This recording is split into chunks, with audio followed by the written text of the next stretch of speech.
Hello, I'm Dr. Richard Schultz, and I'm so happy to be here to do this video, How to Make Herbal Preparations. You know, over the years we've had thousands of people request and ask, how can I make a tincture? How can I make an ointment? You know, some people don't even know how to make an herbal tea. Making herbal preparations is one of the most closely guarded herbal secrets there is. Families have locked this knowledge down for generations, and I'm here today to break that secret barrier and tell you how simple and easy it is to put these preparations together and make them in your own kitchen with simple utensils that you already have. You know, unfortunately, many herbalists don't want you to know this. Many herbalists feel that if you knew how to do this, you wouldn't need them anymore. This is silly. Aren't there enough sick people to go around? Everybody needs to know how to do this. You know, the herbal manufacturers definitely don't want you to know how to make your own preparations. It would ruin their business. But suppose the UPS truck breaks down. Suppose there's a postal strike. Suppose the health food store in your town closes down. Where are you going to get your herbal products? Suppose there's a great disaster. You know, just a little over a year ago in Los Angeles, in Santa Monica, where I have my home and clinic, we had a gigantic earthquake. We woke up at 4 in the morning. Do you know, over 400 homes in my little neighborhood were destroyed, leveled. Every herbal preparation I had was broken, smashed, and on the ground. And if I didn't know how to find the herbs and make these preparations, I couldn't help the people that were knocking on my door within hours. But there's another reason I want you to know this. Know how to make it for yourself. The products that are available out there, most of them are horrible, useless junk that won't get you well at all, won't make any cures. Do you know, many people say, I've used herbs, they don't work. It's not the herb's fault. It's just the preparations that you've had that are available to you. Again, the vast majority of what you can find in a store is useless trash, and I'm going to show it to you in just a minute and show you how to tell the difference. Even the few products out there that are any good are just poor, and the very one or two that may be good, you're probably not even going to be able to find. I like to use the analogy of food. You know, many herbal products out there are like TV dinners, very processed, overdone, burnt, overcooked, void of the chemicals that need to be there for our health. They're just no good. Making your own herbal products is like grandma's home cooking. It's like what you would make in your kitchen if you spent all day putting something together. Of course it's going to be better. So get ready to learn the secrets of how to make your own herbal preparations.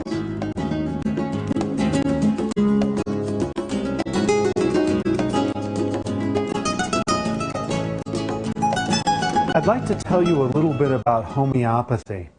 Homeopathy is actually a system of medicine. It was designed by a medical doctor well over 100 years ago. Homeopathy is really not herbology. They use some herbs, but in a spiritual or energetic way. The doctor that designed it believed that the spirit of the herbs would go into a preparation, or the energy of the herbs, if they were extremely diluted, thousands of times. In fact, this man used to suffocate live birds into the preparations because he believed the spirit of the bird would go in. They also use incredibly disgusting, in fact, some of the most disgusting things I've ever heard of. Very similar to what medicine uses in pharmaceutical preparations. Homeopaths will use crushed live insects, and they'll also use pus from tumors and macerated tubercular lung and fecal matter and toxic minerals, lead, radiation. Only about half of their preparations are actually herbs, and then the herbs are so diluted, there's really no herb in there. There's just the energy of it.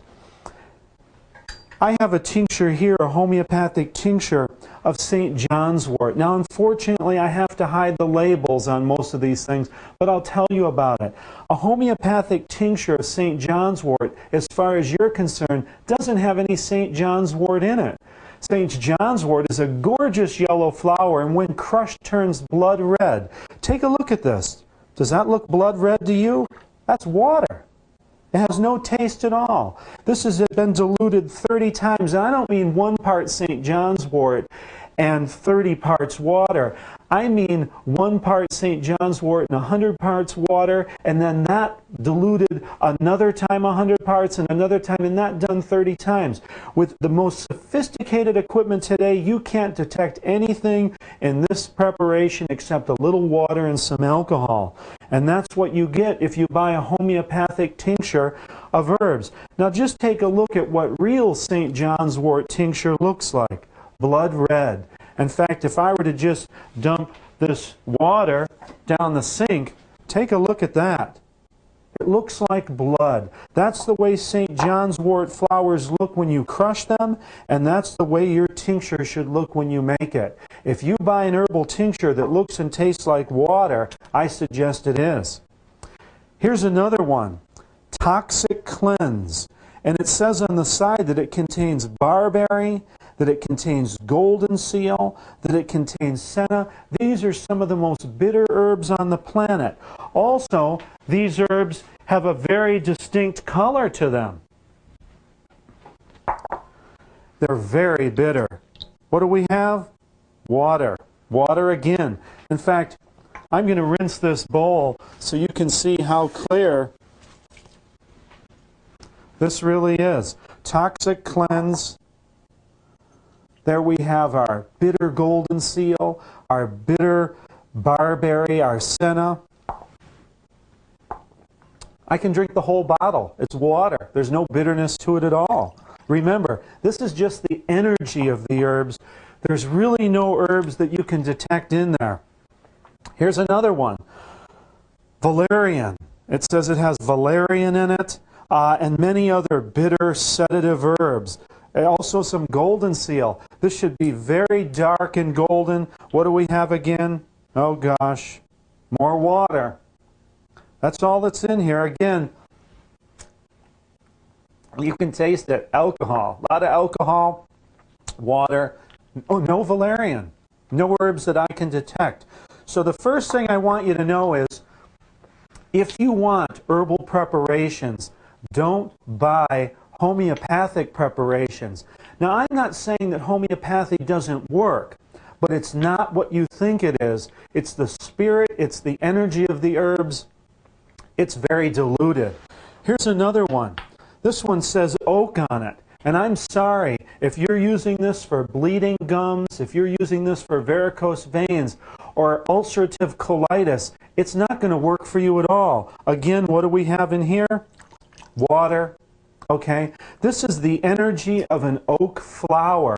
Now again, I'm not telling you that this stuff doesn't work. Pharmaceutical drugs work. I'm just saying that this isn't what you think it is, and it's not going to do what you want. What we're talking about on this video is herbs, not homeopathy. So I suggest if you want herbs, you pour this water down the drain where it belongs.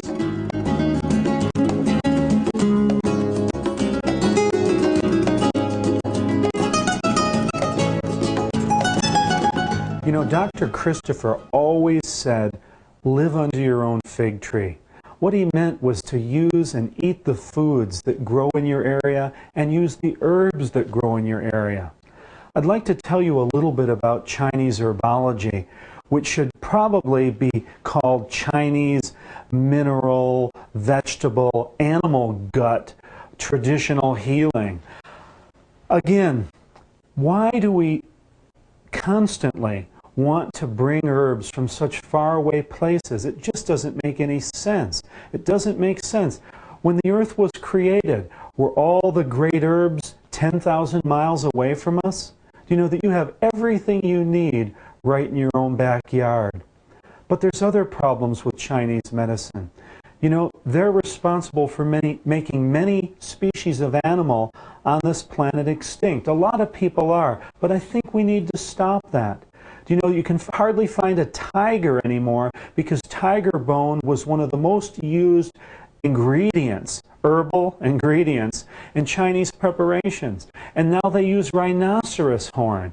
You know, rhinoceroses have been killed all over the world where they naturally exist for their horns. In fact, in Kenya, the government has cut the horns off all the rhinoceroses just so they won't be killed. And still, for the Chinese herbal trade, helicopter gunships shoot these rhinoceroses down just to cut the stump out of their head.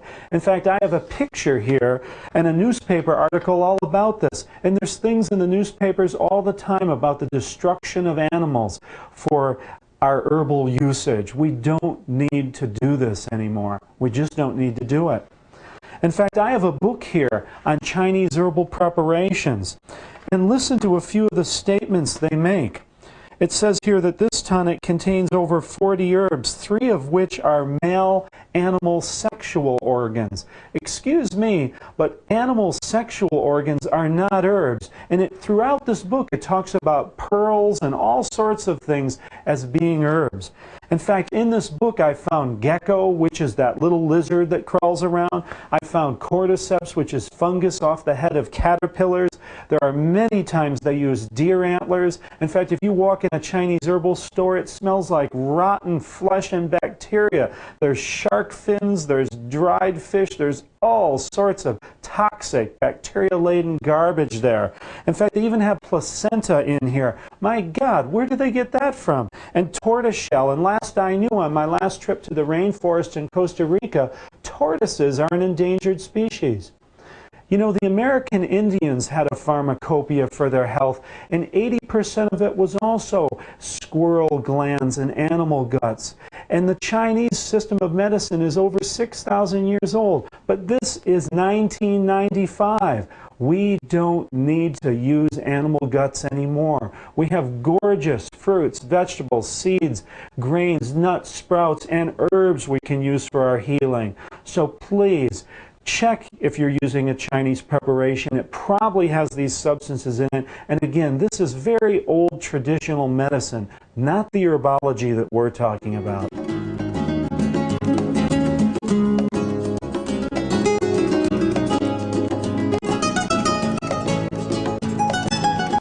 I've purchased some herbal products from the health food store. Let's take a look at them and see what we think. We're going to look at some and taste some, and I'm going to show you how to tell the difference between good and bad products.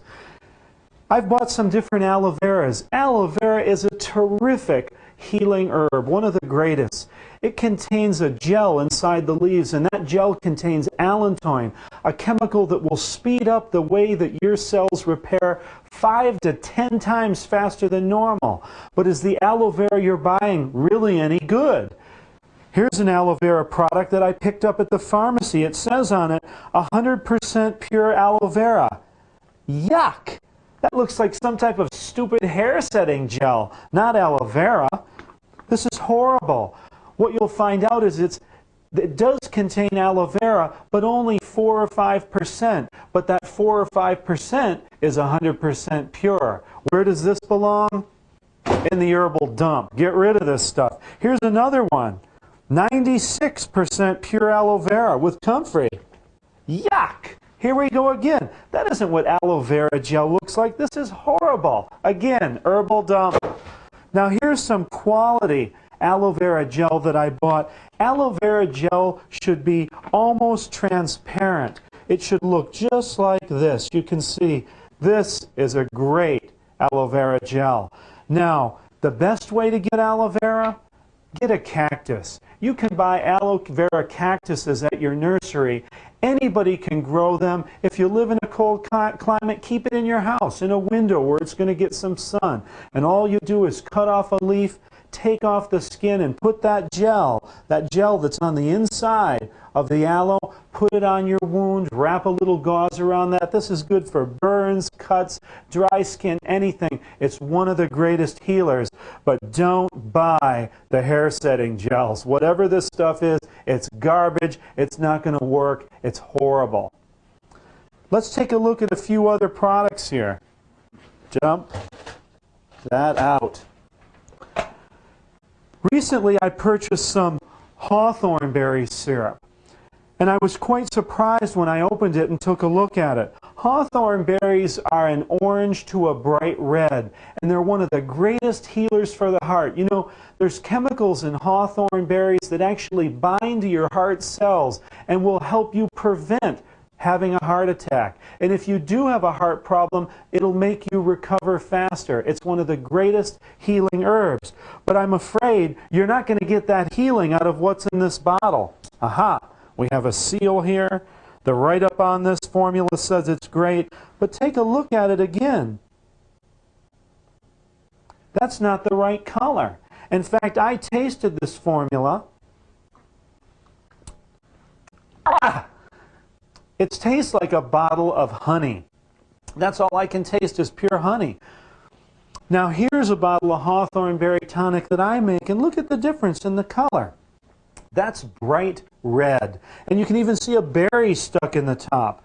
Look at the difference when I put this on this plate, and you tell me which one you think looks like hawthorn berries and which one looks like a bottle of honey. Now I thought that this must be a mistake, that someone just forgot to put the hawthorn berries in. So I called from Sam Beiser's house here to the manufacturers yesterday, and I said to them, I don't think this is hawthorn berry tonic. And they said, would you please wait on the line, sir? I called customer service. They came back to me in a few minutes, and they said, we talked to our herbalists on staff, sure. And they said that he said that they don't use any colorings in their formula like other companies do. And when you cook hawthorn berries long enough, they turn clear or almost a translucent color. Now, I don't know what they're talking about. Do they cook these for 20 years?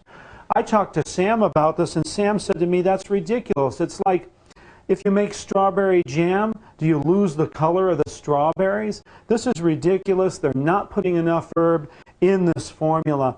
It's junk. That's why we throw it away. Buy your own hawthorn berries or gather them if they grow where you live. You can make your own syrup easily. The directions are in the manual. When I was in the south of France teaching last year, there was a wonderful juniper shrub right near the school. So I picked some berries and we made a tincture. In fact, this tincture isn't even squeezed off yet. Hillary, Sandy, come on in. We're going to have some live taste testing here to see what this tastes like. Now again, this isn't even squeezed off, so it's lighter in color than normal. But we're going to taste this. It generally, to me, tastes like juniper, which is like, has a bit of a piney taste to it. It does have a piney taste. Yeah. It tastes like pine tree. Yeah, exactly. It tastes a little like nice. Pine, menthol. Now here's the juniper that I bought. This one, oh gosh, it's a great label. It's a special herbal extract. I'm sorry I have to hide these a bit, but I can't expose these people. No animal testing, no animal ingredients. I appreciate seeing that. Non-irradiated. There's only one problem. I don't think there's any juniper in here. It's a good label. It's very dark in color, and it has a very distinct taste. Personally, I don't find it to taste like juniper.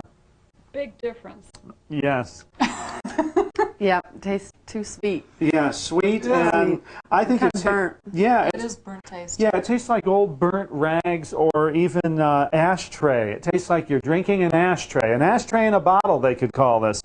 Personally, I've tested over 150 bottles of this from this company, and every product they have tastes like a burnt ashtray. So I don't know what the special process is, but I think it's time they change. Where this belongs, herbal dump again.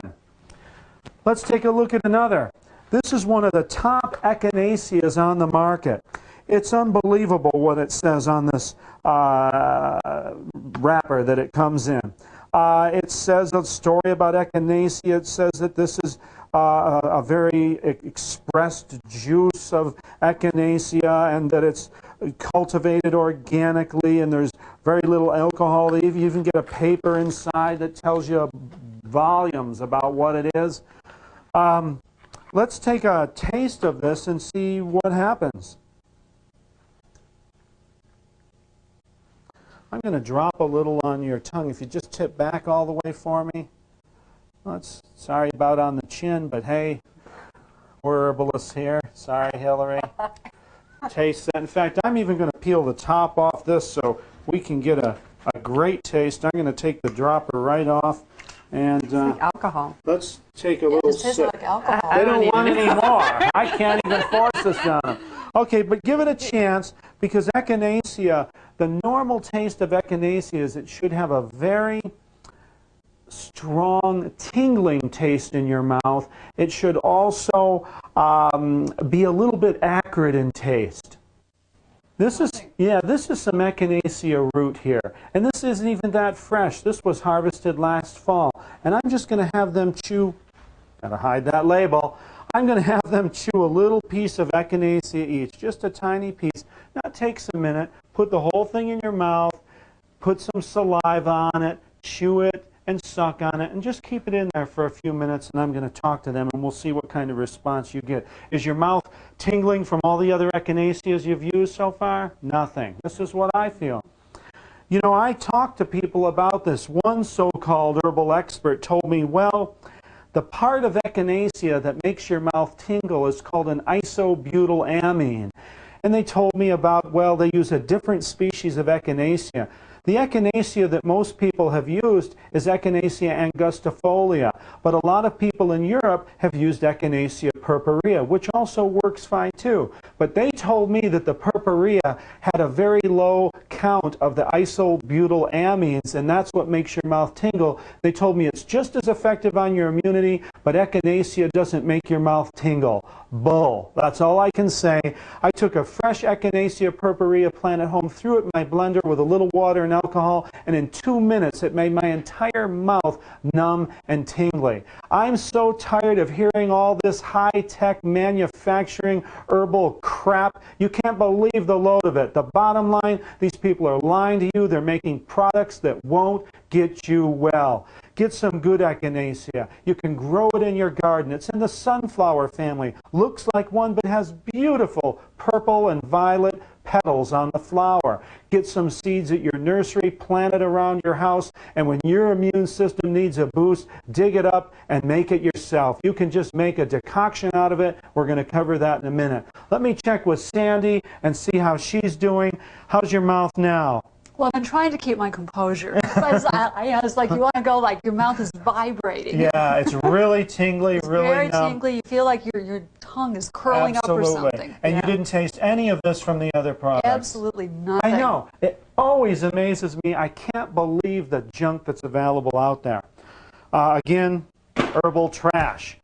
Let's take a look at a few more herbs before we get into our preparation so I can show you the difference between some of the herbs and what you should be looking for. This is ginkgo biloba, a wonderful plant, and most of you have heard about this already. It's a gorgeous tree. It can be grown all over the world, and the leaves have a very distinct fan-like shape to them. Very beautiful plant. Now we're using a leaf now of a plant. Leaves are generally green. When you harvest any plant, you should harvest it when there's the most chemicals in the leaves at its peak potency. Usually, with a leaf, that should be when the leaf is matured right before the fall. And this is a gorgeous green leaf of ginkgo. Here's another one, and you can see the color. Now look at these leaves I bought in a health food store. These look like they were swept with a rake off the ground. These look like they were broomed up. They even look like they were burnt with a blowtorch. I mean, I don't know what's wrong, but look at this. This is junk. It's not going to help you. If you're buying leaves, leaves are green. Unless there's something very different or odd about the plant and you know it has a yellow leaf, leaves should be green and should look green. You can see the big difference here in the ginkgo. This is horrible, dried out, swept off the ground. Who knows what ginkgo? This is very gorgeous green color. Always look for the color when you buy herbs. Here's another example here. This is red clover. Red clover should be a bright purple. When it grows, it's a very nice, bright purple color. But at a certain time in the fall, when it's reached its peak, it turns brown very quick. Unfortunately, people that mass-produce herbs and pick too many. They wait till it gets brown or it got too late, and then you end up with this dried up brown red clover that's not going to do you very much good. And look at the quality of this. Here's something. This isn't red clover. This is a blade of grass, dried grass here. Here's a stalk from another plant. This is just, you know, someone mowed their lawn and threw it in an herb bag. Take a look at this. You'll see the difference. These are gorgeous red clover heads, very bright purple. It's called red clover because it's supposed to be red. Okay, so when you buy your herbs, take a look at them, and don't be afraid to call the place you bought them and say, I don't think this is very good. Now, many people are interested in cayenne pepper. People have asked me thousands of times over, where do I get cayenne pepper? Well, let's take a look at some cayenne pepper here. Many of you get material that looks like this. This is powdered cayenne peppers. Of course, these are actual little African bird peppers. When you buy your cayenne pepper in capsules, it's usually not an incredibly high grade. Cayenne pepper is rated by what are called heat units or Scoville units, and it can be anywhere from 0 to about the highest at 300,000. Now, most of the cayenne that you buy in capsules is about 40,000 Scoville units. Hotter, good cayenne can be up to 80,000, but it can get much higher than that. Cayenne, as you can see, can be various colors, except this cayenne is quite poor quality to be that dark. I think this has been burnt in the powdering process. This cayenne here that's orange and this that's yellowish is wonderful. Yellow and orange cayenne comes in many colors, but the yellow, orange, golden, and even red tend to be better than the real dark maroons. They're not very hot. These are African bird peppers. I wanted you to see them. Very small cayenne peppers, about 250,000 heat units or Scoville units. Very, very hot. But you know, you don't need any of this. Most of these herb powders that you would buy in capsules or find in a jar at the health food store are nowhere near as high in quality, fresh and potent as just good chili peppers that you can buy in the market. You know, many people think if they find it in the market, it's not the real cayenne pepper. Cayenne is just a common name for one type of hot pepper. They're officially called capsicum. That's the botanical name. And all hot peppers are species of capsicum.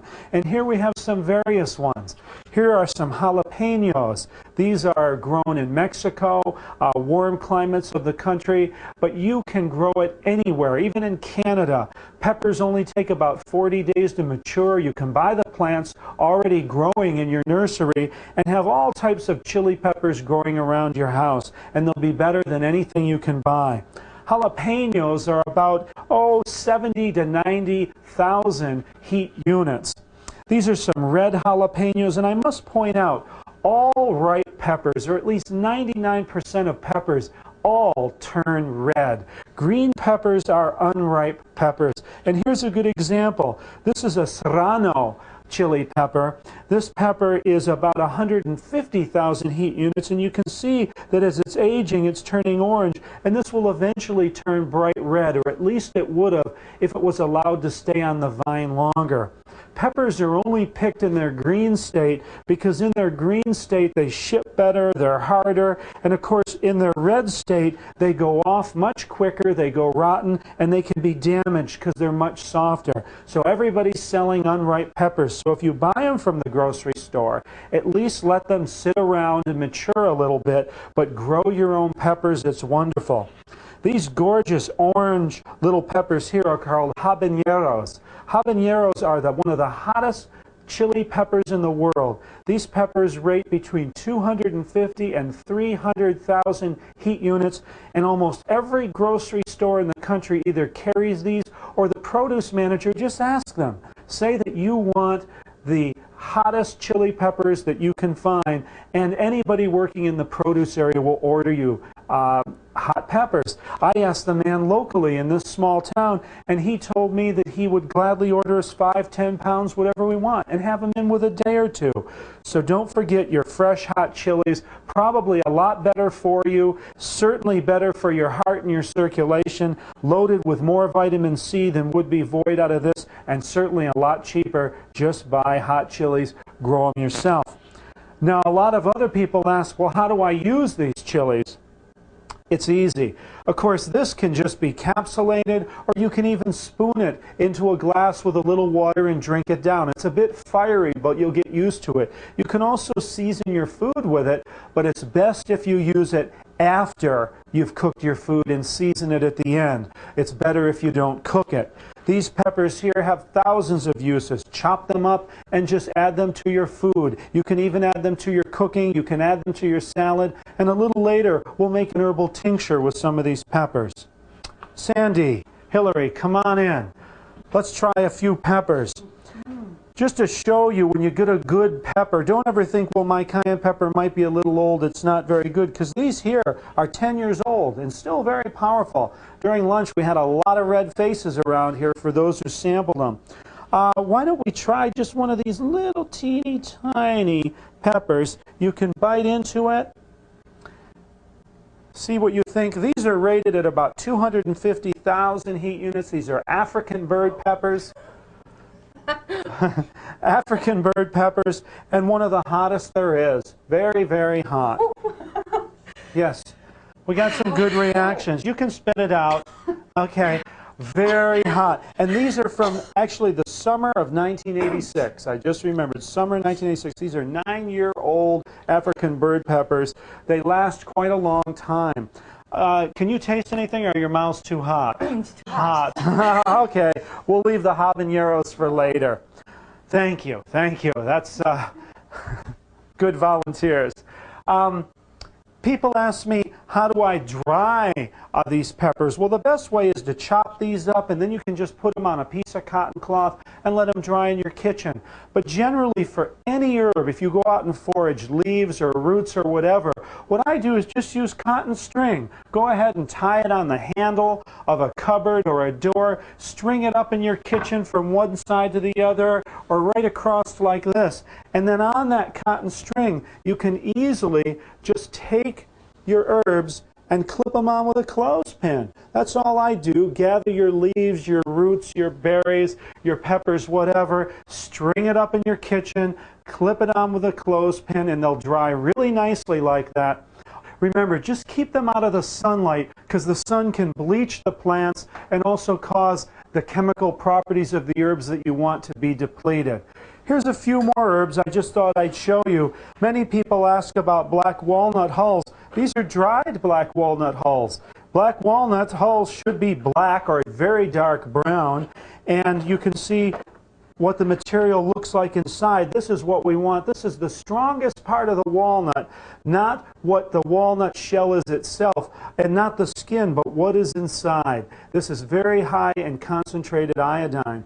And here's some lobelia, another popular plant, but many people, when they buy lobelia, it just looks like ground up powder. Lobelia, the strongest part of the plant are the pods. These are the little, it's called lobelia inflata, because the seed pods actually inflate when they mature. And inside each one of these pods is a number of small little tiny seeds. So you can see, if you buy your lobelia, try to make sure that it has some pods on it. This is the best part. Hillary, Sandy, come on in here for a minute. I'd like you to taste one of these lobelia pods and just chew it up and swallow some of the saliva and tell me what it is you notice in a minute. Remember, in the manual, we give you numerous people that we think offer you the best quality herbs, but we wanted to show you a few so you know the difference between good and bad quality.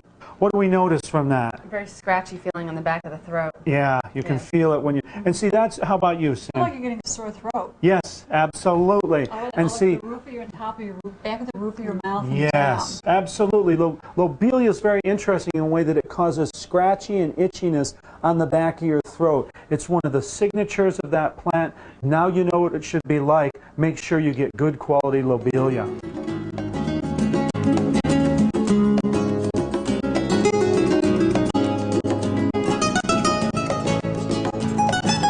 Now, let's make some herbal preparations, but just a few points before we begin.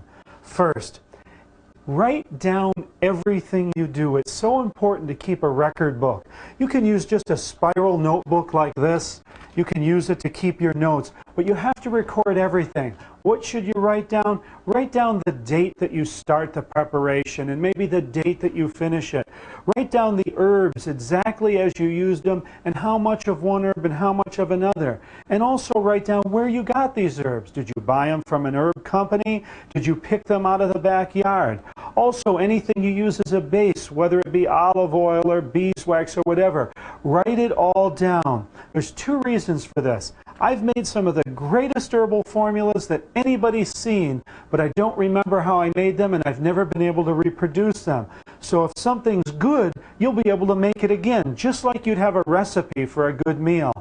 On the other hand, you'll make a few stinkers. I have. You'll make some rotten herbal formulas that you never want to reproduce, but you won't know what you did wrong unless you can go back through your book and look at the ingredients, and that's how you make adjustments. You know, many of what I think are my greatest herbal formulas are version 150 or version 200. Rarely when I first started did the first thing I make be the greatest, but it was usually always better than anything else you can buy. Secondly, make sure you label everything. Believe me, everything. You know, years ago, Dr. Christopher came home from a trip on the road, and he felt tired and weary. Sat down in his chair, and he asked his son for his favorite drink, which is apple cider vinegar and honey. He said, put in about 3 tablespoons of apple cider vinegar. I really need a good boost. I'm quite weary. His son put in 3 tablespoons of the apple cider vinegar, a little honey, stirred it around, gave it to the doc, and in 10 minutes, the doc stood up and vomited all the way across the room like a fire hose. It wasn't apple cider vinegar. It was lobelia tincture, but no one had labeled it. Now, rarely do you have any problems with this, but I have one rule in my pharmacy. No label, and it gets thrown right in the trash. When you're dealing with your health and making herbal products, I want to see a label on every herb bag. I don't care if you think you know what it is.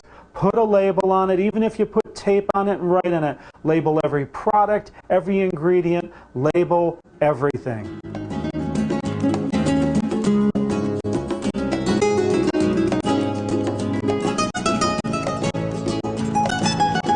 Let's start talking about herbs that we use for nutrition. We expect so many changes to happen in our body, but unless we're getting the vitamins, the minerals, the enzymes, the amino acids into our bloodstream and to that area, it doesn't have the building blocks that it needs to get well. Herbs are our greatest source of nutrition. You know, there's so much crap out there in the health food store, the vitamins and the minerals, it's garbage. The minerals are ground up rocks and oyster shells. How are you supposed to assimilate that? And look at what some of the vitamins are made from. Vitamin B12, cyanocobalamin, most of that's made from activated sewage sludge. My God, who would want to put that in their mouth? We want to use herbs for not only medicine, but for nutrition, and it's the greatest way to start your day. Look at the rainbow you have here. This is what I have for my breakfast. Look at this, the purple of the beets, the deep purple of the dulse, the orange of the rose hips, and the various greens from the grasses. You know, the alfalfa, the barley, and the wheatgrass have almost every vitamin and mineral known. And if you're missing something, go to the seafoods, the spirulina algae and the chlorella algae. I suggest that you use alfalfa and barley and wheatgrass and chlorella and spirulina and rose hips and spinach powders and beet powders and mix this all together and make a morning drink. That's what we're going to do here, and this is the way to start your day. It's so simple. So many people say to me, I don't know how, and it takes so much time, and I'm not going to be able to do this. I mean, give me a break. Relax, breathe, use your common sense, your intuition. It's not tough at all. This is how I start my morning every morning. A couple spoons of this type of a mix in a blender. Everybody has a blender. You can buy a cheap one for $16 and it'll take you years to wreck it. It's very important measurement here, 8 ounces. Put a splash of some of your favorite juice in there. That's all you have to do. Put a little bit of water. I put 8 ounces of water and 8 ounces of juice, but you can easily use some cut-ups, apples, pears, any of your favorite fruits and juice. That's all you have to do. You put the top on, run the blender. There it is. Breakfast of champions. That's the way to start your day, with an herbal drink. Not with some toast or some eggs that are going to make you sick or take 5 or 6 hours to digest. You don't get the nutrition from that till 2 in the afternoon. You want an energy lift, you want to feel good in the morning. Put some herbs in the blender with some juices, put a little fruit in, make a drink. That's the way to start your day.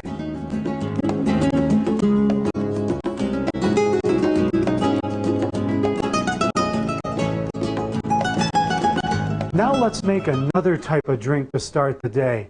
This is the liver gallbladder flush. At least once a season for a week, so 1 week every 3 or 4 months, you should start each morning with a cleansing drink instead of the nutritional drink. One of the greatest cleansing drinks is what we call the liver gallbladder flush. We've had thousands of readers ask us questions about this because we've talked about it so much in the newsletter. It's easy, it's simple to do. Don't overcomplicate things. This is the simplest, easiest drink. Let's make one now. I'll show you how. To begin with, in the spring and summer, you want to use a base of citrus juice. You can use oranges, you can use lemons, you can use limes. In the fall and winter, when apples are more seasonal, apple grape is a better choice of a juice to use. And you start with 8 ounces of that juice. It's really simple. Just cut your citrus in half. You don't need any expensive juicer. You just need one of these little things that you use some strength and exercise. Hey, it's a good workout for the beginning of the morning. Hillary, you want to give me a hand here and do some of the hard work? Here is some fruit. Actually, I'll cut that for you. You know, citrus is one of the greatest foods for the morning. It's a cleanser for the liver, the gallbladder, even the kidneys and bladder.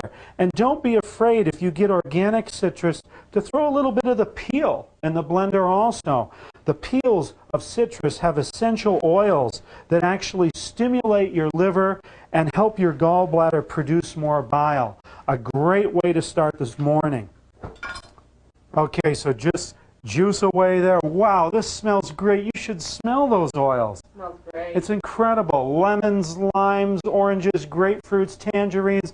Use different combinations. Remember, we're not building a computer here. Just put citrus juice. Get about 8 ounces in here. We also will put in about 8 ounces of water, just to water it down a little bit. Remember, juices are very concentrated. It's nice to water them down. There's a couple other great ingredients that we want to make sure we add. Garlic is a good start. Garlic is a disinfectant to the system. It's a broad-spectrum antibiotic. It's antiviral. It's antibacterial. No self-respecting bug, germ, or parasite will live in your body when you use garlic. Believe me. Everybody fools around with this. You gotta beat garlic up. Just hit it. Slam your hands on it. We want to get these cloves into the blender. People spend days trying to peel these darn things. Just squash it, punch it, and drop it in. No chopping, no grating, throw it in. We got our garlic. We got our water. Pour in your citrus juice. This is simple. This is easy.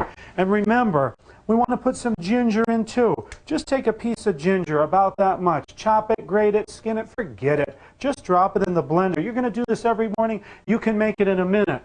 And the final ingredient, olive oil. Remember, 8 ounces of a citrus juice or apple grape combination, one or the other. 8 ounces of water, and distilled is the best.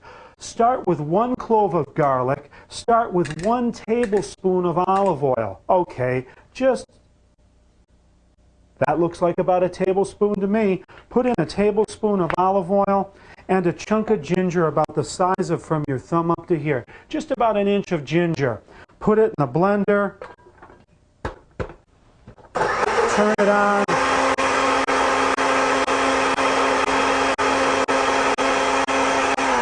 You know, if you try to grate this and chop this and smash it up and put it in a glass, it's going to taste like there's an oil spill on top. But you put it in a blender and liquefy it like that for just a minute, and you got a wonderful morning drink. It tastes great. No one will have any objections to this. It's got a nice taste, and this is a liver flush, and this is the way to start your cleanse in the morning. It's wonderful. Ginger, the citrus oils. I can hardly taste any garlic or any oil. When you want to progress with this drink, Add 2 cloves of garlic and 2 tablespoons of oil and take it up from there. Wait about 15 to 30 minutes and then you must drink 2 cups, about 16 ounces of a hot digestive or detox herbal tea. It's very important because once your liver has flushed itself out in your gallbladder, this pushes it all through. If you experience any nausea on this when you get up to the higher levels of oil and garlic, just add more ginger and drink your digestive tea sooner.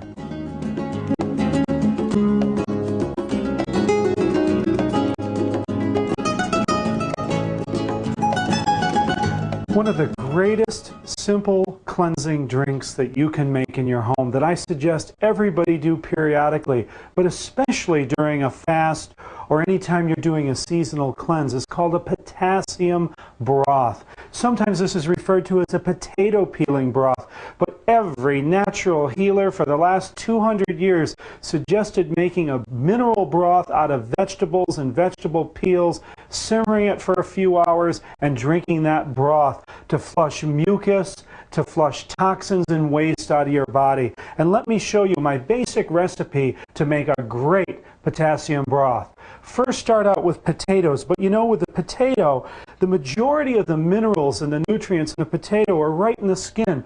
And one of the reasons it's called a potato peeling broth is because we're just using the peel of the potato. So what we want to do is just peel the potatoes and put those peels into our broth. And we're going to use a large kettle, like this kettle over here, that we're going to put all our peelings in, and we're going to fill this up to the top. So remember, you just want to use the peels of the potato. You might use 20 or 30 potatoes to get enough peels, but 1/4 of the way up this pot, 1/4 of it is made from potato peelings.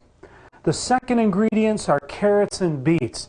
Another 1/4 of this pot, now we're filling it up to the halfway mark, is with carrots and beets. With the carrots, again, we're only using the peel because remember, a majority of the nutrients, especially the minerals, we're making a mineral broth here, are in the peels of this carrot, not in the center. So we want to put these carrot peels into our potassium broth. Carrots. Also beets. Beets are one of our richest mineral foods, especially in iron. And with beets, we use the whole beet. And even if you cut off a piece of the greens like this, go ahead and put that in. But with the beet, you're just cutting up and slicing up the entire beet to put into your potassium broth. We want to put the entire beet, not just the peel, into this potassium broth. So again, we have 1/4 potato peelings and another 1/4 the carrot peelings and the chopped beets. The third ingredient is greens. This is what's another 25% of this. Now these are some wonderful beet greens. Hey, so many people when they buy vegetables rip those greens off and throw them away, and you're throwing your vitamins and minerals in the trash. Use those greens, put them in your potassium broth. Also use some celery loaded with sodium, a wonderful, wonderful food. Use your celery, chop it up, put it up, break it up. Hey, this is simple. This is easy to do. You don't even need a knife for celery. You can just rip it up and put it in your potassium broth. Your greens and your celery. It can be spinach greens, collard, chard, your dark rich greens, even dandelion. Go ahead and put them right in your broth. For the last 25%, we want onions and garlic. And get the hottest onions you can get. These are the big white onions. These are sometimes the hottest onions you can get. Just peel them. You don't have to get it all off. Just take off the little outside skin. Chop this up fine. Put it in your potassium broth. And garlic, 5, 10 cloves. Make sure, and I mean whole bulbs actually. 30, 40, 100 cloves of garlic. Put it in your potassium broth. Let's get it in there. So the last 1/4 is onions and garlic. We also want to add something for a little flavor. Let's get some of these hot chilies in. Hey, we have them sitting around here. Just chop up a habanero. Careful, this will make your broth really hot. Look at how gorgeous that is. Get that in your potassium broth. And hey, there's a little leftover ginger. Let's get a piece of ginger, chop it up, toss it in your broth. You want to fill this pot to the top. The first quarter is potato peelings. The second quarter is carrot peelings and whole chopped beets. The third quarter is your greens, your celery, all your great greens. The fourth quarter is onions and garlic. Add a little chilies. Cover it with water. Let it simmer for 2 to 3 hours. You got a potassium broth. We have some finished broth over here that's already been strained. Look at how beautiful this is, the red color. This is from the beets, and you should taste the garlic and the onions and the chilies in this. It tastes great, and it feels great when you drink it.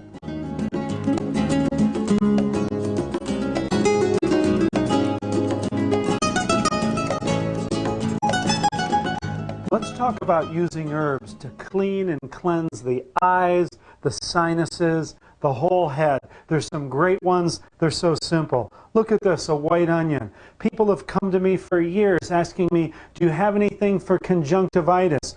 All conjunctivitis is inflammation of the eye, and it's due to a blocked tear duct. Do you know how to unblock that tear duct? Get in your kitchen and chop some onions. Do you know that just in the odor of onions alone, there's antibacterial properties? Chop some onions, eat some onions, you'll never ever have conjunctivitis again. A great clearer for the eyes and sinus. There's another wonderful herb, horseradish, and you can buy fresh horseradish root in almost every grocery store. And again, if it's not there, ask the produce person to get it for you or to order some. What we're going to make now is an herbal snuff. You know, for hundreds of years, herbalists have used powdered herbs and snuffed them up the nose to clear those sinuses. You know, over in England, they put drills up into the sinus cavities. Modern day doctors, drills up into the sinuses to clear and free those sinuses. And do you know, in this country, I've had patients that have had hypodermic needles thrust up their nose, jabbed into their sinuses, and cortisone injected. This is torture, and it's ridiculous. A few herbs powdered up and we'll clear those sinuses right out. This is what I call my herbal snuff, and there's only 4 ingredients to this herbal snuff. The base of it is 50% golden seal and 50% bayberry bark, and we're going to make some right here. Golden seal is a very bitter herb, but it's a wonderful herb for the throat, the eyes, and the sinuses. Golden seal is a very good antibacterial plant. Can someone hand me a spoon here? And we'll spoon this right out. I have some bayberry bark here that we're going to use next. Anybody can order these herbs and make it at home. Now I suggest we're going to be just about 1 spoon of golden seal. Then we're going to get our bayberry. Our bayberry bark is a mild to medium astringent. It will tighten up the sinuses and ease the congestion. What we're doing is we're making a 50-50 blend of the golden seal and the bayberry, and just shake it up in a canning jar. A canning jar, everybody has them. We have multiple canning jars here we're going to be using. This is just a very small one. Shake it up. That's all you do. And now we have a base of 50% golden seal and 50% bayberry. To that, you add some cayenne and garlic. But I say to taste just a little bit. And we're going to take some of this 180,000 Scoville unit cayenne, just put a pinch in. And I also have some wonderful garlic powder. Now, why do I say wonderful? Smell it. Oh, boy, it smells like fresh garlic. You know, so many powdered herbs are burnt and dehydrated and void of their oils. They just have nothing left in them. And we put a pinch of our garlic in there. That's all it takes. How do you know if you have enough? Shake it up and breathe it up your nose. Now I have some finished here. Hillary, Sandy, why don't you come on in here and we're going to try some things out. Actually, I'd like to have a little piece of horseradish root first. You got to be strong to be an herbalist. These horseradish roots here are wonderful. You know, just like the allicin in garlic, horseradish root is activated by chopping and cutting it up. I'm going to give you each a slice and just bite off a piece and chew that, and let's see what it tastes like and what you feel. A very powerful plant that we forget about. Inside the horseradish, there are 2 cells, a fiber cell and a liquid cell. And when you bite it and chew it and grate it, what do we got here? What am I missing? Wow. Wow. Wow. I got a little lightheaded off that. Yeah, a little bit. Burns your tongue. Yeah, it's very strong. Ooh, and see, you goes can right up smell through this your nose. root, and you don't smell anything. But when you cut it and break those oil cells onto the fiber, it's a chain reaction, a chemical reaction that actually makes this volatile oil that you smell now and that really clears out your sinuses. The same with garlic. The allicin is produced by the action of the liquid cell on the fiber cell. So a lot of these herbs you got to chop up and it creates the chemical. Now imagine if we chopped this, powdered this, and then shipped it somewhere. There'd be very little left of that vital energy, that vital force, those volatile oils. It wouldn't do this. It goes right. This goes right through your nose. That's right through your nose. And we didn't even snort it. I didn't start. I have some snuff already made up here, and so let's try some. Could I ask you to take your glasses off, because if you sneeze, I don't want them to fly off. Just take a little bit of snuff. You can just put it anywhere on your hand. And what I want you to do, let me explain this first, is first you put one finger over one nostril, and then put it up to the other nostril and breathe in deeply like you're trying to take it all the way to your back. I don't want to see any you really got to drive the snuff. The higher it gets, the better it works. So let your breath out, hold that nose, and take it in deep. Hillary wants some more. Yes, a good herbal student here. Okay, let's go ahead and snuff that up into the sinuses. Good. Wow. And I'll give you some for the other side. I feel it. Yeah. Again, it's mainly the golden seal that disinfects the sinuses, the bayberry that astringes the whole area. Oh. Yes, makes you cough and choke a little bit. It all went up. Yeah. And then a little bit of cayenne and garlic. The garlic is the greatest disinfector. Nothing will live in there when that garlic's in there. No blowing yet. Just now breathe in again. And also the cayenne stimulates the blood flow up there to get rid of that infection. Makes your eyes tear, doesn't it? Opens up this whole area. This is one of the greatest things you can do. You'll never need those cold and sinus medications that can hurt your heart. This is the way to clean those sinuses out. I've never seen anybody that couldn't unblock their sinuses using this and other herbs for the sinuses. How are we doing?